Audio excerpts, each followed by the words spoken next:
চট্টগ্রাম আপামর সনাতনীদের সাথে মতবিনিময় করেছেন অন্তর্বর্তীকালীন সরকারের ধর্ম উপদেষ্টা ডক্টর আ.ফ.ম খালিদ হোসেন।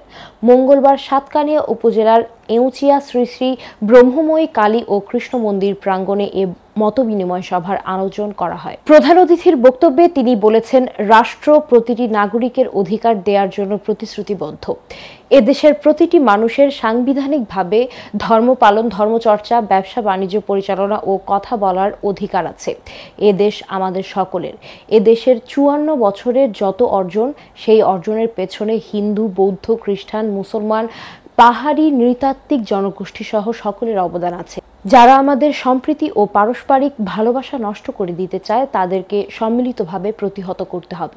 মন্দির কমিটির সভাপতি অমিত দত্তের সভাপতিত্বে ও বাংলাদেশ হিন্দু বৌদ্ধ খ্রিস্টান ঐক্য পরিষদ সাতকানিয়া উপজেলার সাধারণ সম্পাদক রাজীব দাসের সঞ্চালনায় অনুষ্ঠিত মতবিনিময় সভায় অতিথি ছিলেন হিন্দু ধর্মীয় কল্যাণ ট্রাস্টের ট্রাস্টি দীপক কুমার পালিত, ধর্ম উপদেষ্টা একান্ত সচিব সাদেক আহমেদ, সাতকানিয়া উপজেলা নির্বাহী অফিসার মিল্টন বিশ্বাস, সহকারী কমিশনার ও নির্বাহী ম্যাজিস্ট্রেট মোহাম্মদ তামজিদুর রহমান এবং সাতকানিয়া থানার ভারপ্রাপ্ত কর্মকর্তা জাহাদুল ইসলাম।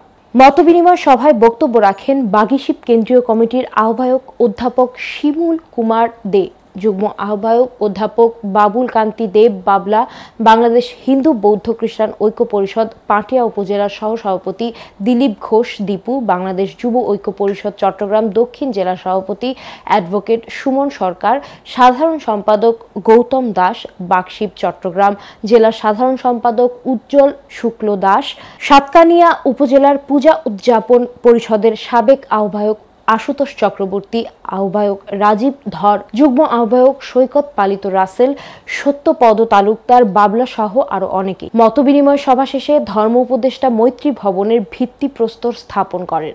সকল জাতি ধর্ম বর্ণ নির্বিশেষে সকলের জন্য অতিথিশালা, মাতৃনিবাস ও দাতব্য চিকিৎসালয়ে সেবা প্রদানের সুযোগ থাকবে বলে জানানো হয়েছে।